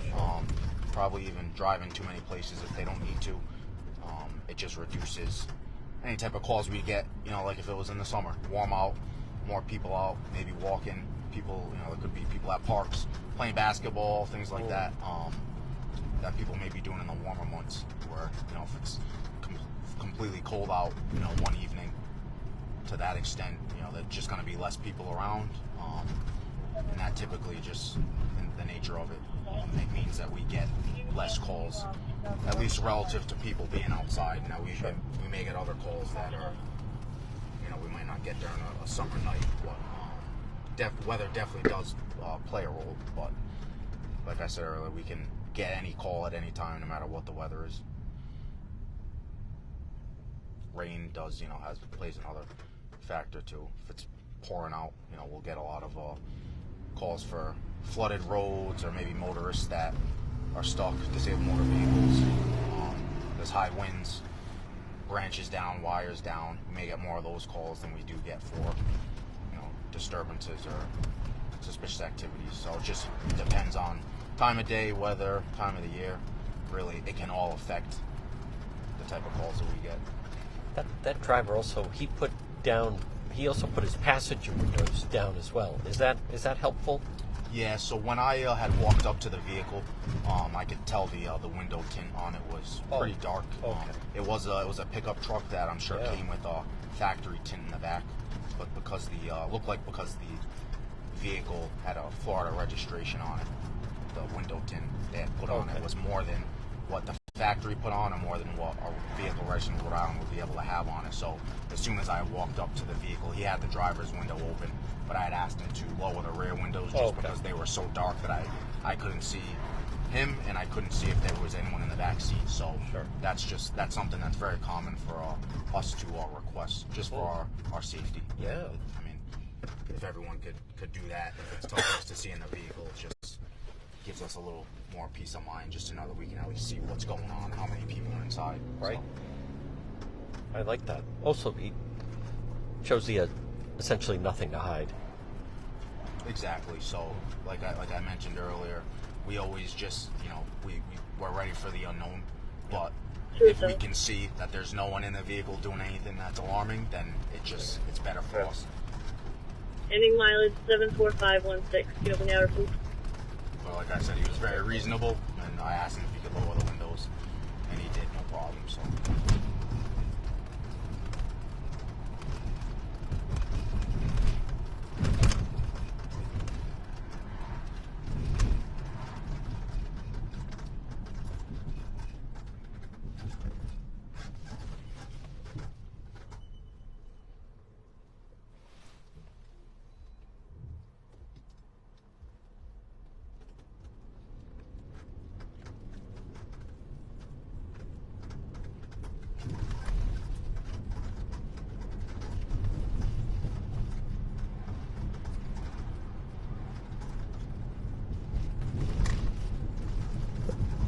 Again, good evening, everyone, on this Wednesday. It is Juan. You're watching Cranston PD Live. Now, just a reminder also, this will be available on demand, so you can watch it on this Facebook page. It'll also later be uploaded to YouTube. You can also watch it on the website, DePetro.com. People go back and watch some of the old episodes. Not that old, but older.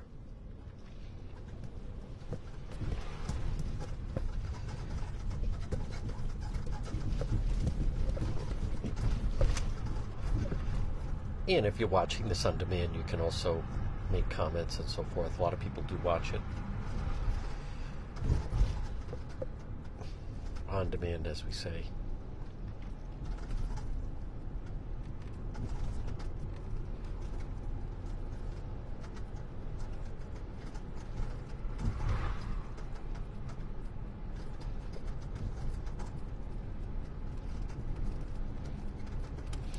We have a question for the officer. How helpful are the Ring cameras that a lot of people are installing?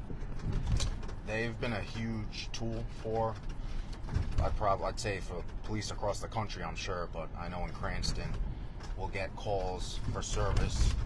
Could be someone broke into someone's house, or someone vandalized a vehicle in front of a house, or committed really any type of crime in a neighborhood. And having those Ring cameras is a great tool for patrol officers, while we're on scene trying to gather information. Even if we can't view, necessarily the footage while we're there, it's nice to be able to document, which homes in the area may have had the Ring cameras, so that way when the detective division conducts a follow-up investigation, if they make contact with the owners of those cameras and they're willing to provide the camera footage to us. Numerous crimes have been solved in the city of Cranston. Again, with follow-up from detectives with going to residents who have the cameras and able to kind of put the pieces together and either get a vehicle description, a description of a person, maybe even possibly a plate, a direction of travel. They've helped tremendously. And even, if we show up to a call for service where there was a victim of any type of crime, they may have the act on their video camera. A big thing that is going on during the holidays that happens everywhere are the porch pirates. People driving through neighborhoods and they see packages that were delivered to residences where it might look like there's no one there watching the package. They'll just drive right up, walk up to the house and take the packages. And I know over the holidays we had at least a couple of those instances where we were able to identify the suspect with the help of Ring cameras and also the flock license plate reader system that we have in the city. So the more tools that we have, really, it helps us solve cases that we otherwise, may have been a dead end because all we had was a witness, if that, of a possible description of somebody or a vehicle. But, if it was something that happened when there was no one around to witness it and we didn't have the video camera, the Ring camera, we may have had no leads. So they've definitely been a huge help to policing. That's a good point. I didn't think of that. Detectives then going forward know certain homes or businesses that have the cameras, so it immediately builds in. They'll know if it took a certain route that such and such a home or business does have a camera out front. Exactly. Yeah. I believe this department has a page on its website where you can register, basically providing the police with your address and that you have a exterior video footage, exterior video of your house. So if we do have any crimes that we need to investigate, we can do that. But yeah, definitely it's helped. It's good just to know. And a lot of residences do have the doorbell cameras now. So if we know, all right, a potential suspect took off in this direction on this street after a certain crime, we can go to that street, and any houses that have the video cameras on it, we can either see, okay, it did keep going this way, or it took a right down this street, or we may get a better picture of whatever we're looking at. A picture that may have been better than the initial camera that we saw. So technology, it's definitely been a huge help in that aspect. Folks, if you're a Cranston resident, definitely register on the Cranston Police website, correct? Cranston Police website. Correct. Yeah.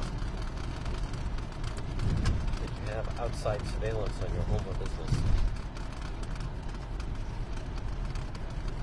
It's a way for all businesses and homes to kind of protect. If the more of those that exist, the more it makes it extra tool for police to be able to pull that together. Folks, again on this Wednesday night, it's good weather. You're watching Cranston PD Live. Again, it is Juan.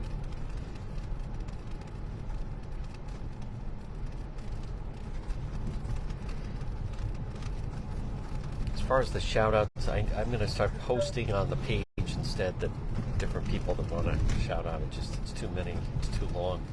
207. Certainly appreciate it. Fly right for use that station.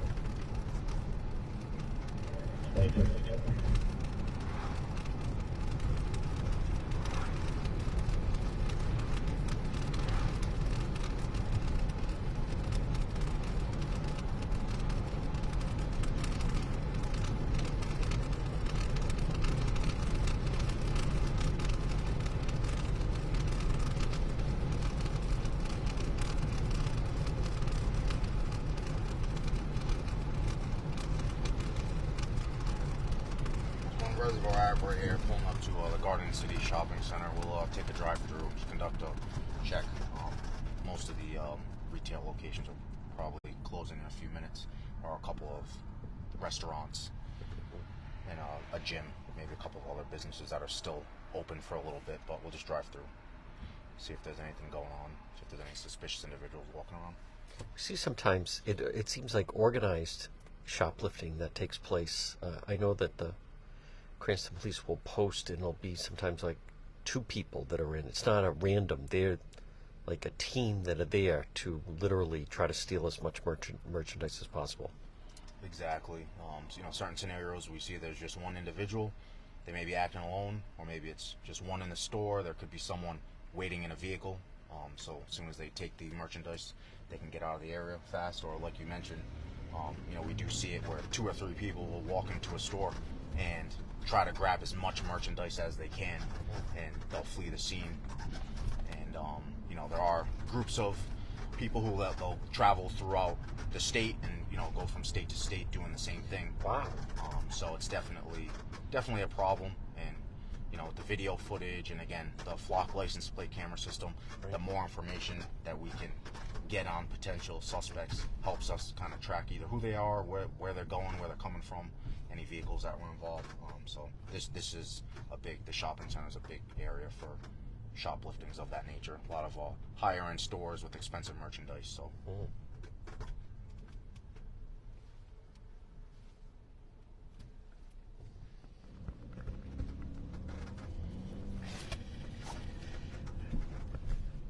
What should someone do if they are in a store or near a store and they see who they think could be one of these organized shoplifting rings? I would say probably the best thing would be to maybe alert management, someone who works there. Let them know what you think you see. Because like I had mentioned earlier, someone who calls the police, they may think something's going on that isn't. So if someone's in a store like that, if they think something's going on, I'd say maybe alert. If it's just something property related, alert store management, because they may have their own specific way of dealing with it, and then they can notify us. But definitely, as with anything, just observation and as much information, if whatever you're reporting, so you can provide to them that they can potentially give to the police if they do end up calling the police is helpful. Garden City seems to continue to just expand and add more stores. It's definitely high end, and it also attracts people really from all over the state. Definitely a big attraction per se that we have in Cranston. Brings a lot of people to the area who may not want to go to a big shopping mall, or they may think this area is a little more convenient to travel to. A lot of nice stores. Said they're switching it up. Restaurants. There's a gym right here, and then It's clean, very clean, very nice. good lighting. And then Chapel View is right across the road. There's also some retail over there.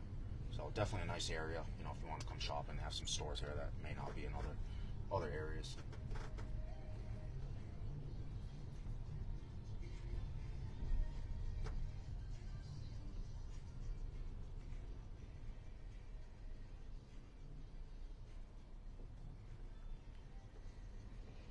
And that's a big LA Fitness. It is. It's pretty nice too. It's relatively new. This is almost 9 o'clock, so it's still pretty busy right now. Yes.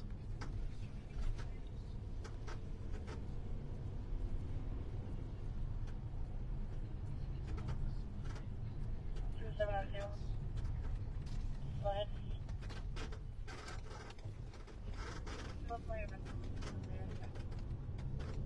9078 9078.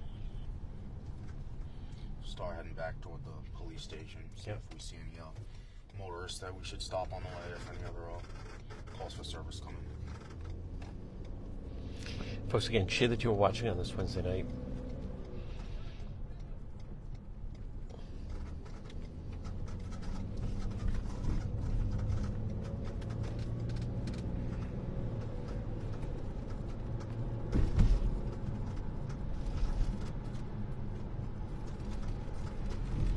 Past couple hours have been relatively slow in terms of the volume of calls that we receive, but when we have the downtime like That's because we're out on patrol. Exactly. That's a good thing, officer. When Telling we you. have the downtime like that, we're Yes. able to make the checks of the streets that we get more complaints on for speeding autos, Yes. check areas that we do potentially 100%. we do see crimes, and hopefully deter future events from happening. Absolutely. Visibility of law enforcement is a huge deterrent.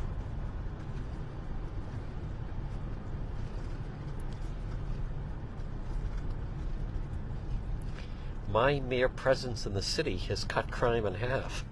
Definitely a little more visible having the Facebook Live. Definitely. So hopefully that helps. That's exactly right. And this is all just a warm-up for the summertime. Summer, is always busy in the city. We have our hands full. Yes. Definitely busier than it has been tonight.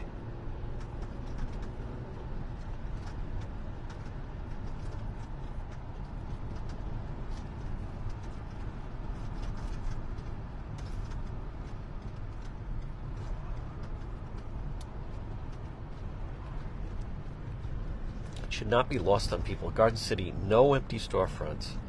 Totally clean, well lit, high-end stores, and even busy at 9 o'clock on a Wednesday night. So, all the ingredients you want for people that are out at a restaurant or shopping.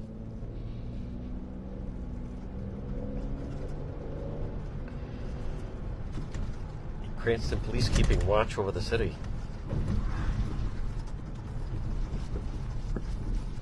Not one ATV.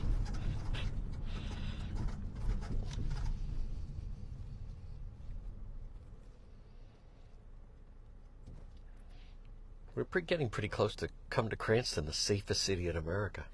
That would be nice. It'd be a nice label.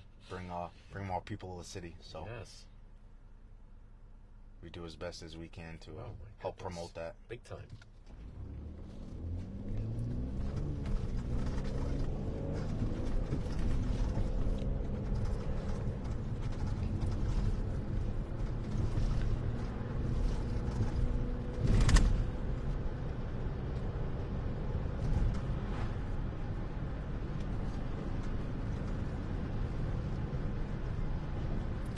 Just a reminder, folks, this will be obviously available. You can view later or at your leisure if you want to share it with someone. It is now also available on YouTube, adding some other platforms as well. It's going to be on Spotify and Anchor.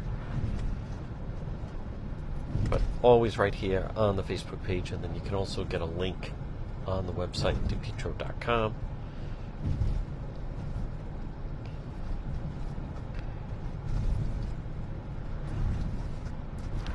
Certainly want to thank Officer Andre. This is our first time riding with him. Not the last, hopefully. Thank you. Hopefully, we'll see if Sergeant Corvasi is ready to go next week. We'll see.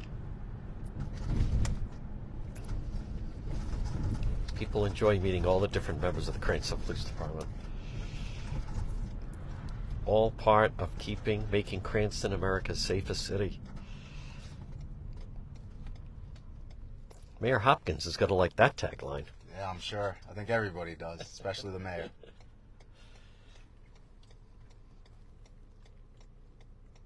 How does it make you feel? I do hear from, well, it's just the nature of the job, but I hear from people that commit crimes in other cities. They say they stay out of Cranston and avoid Cranston.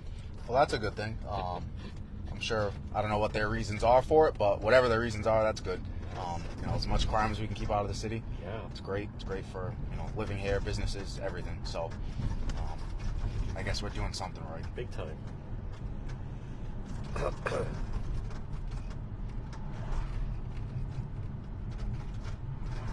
Let them go somewhere else.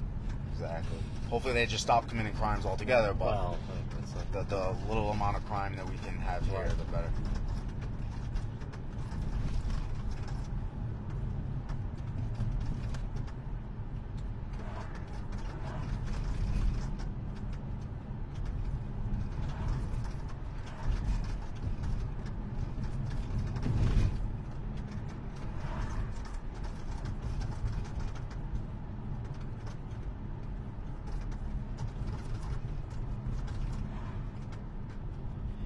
folks, again, just a reminder, you've been watching Cranston PD Live.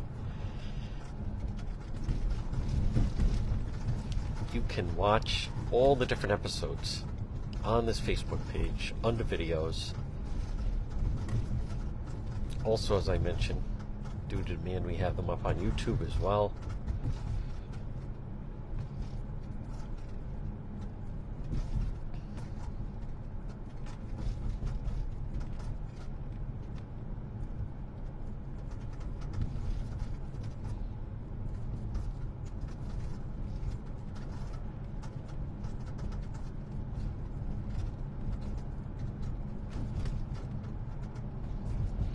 do want to say thank you and hello to all the Cranston residents that are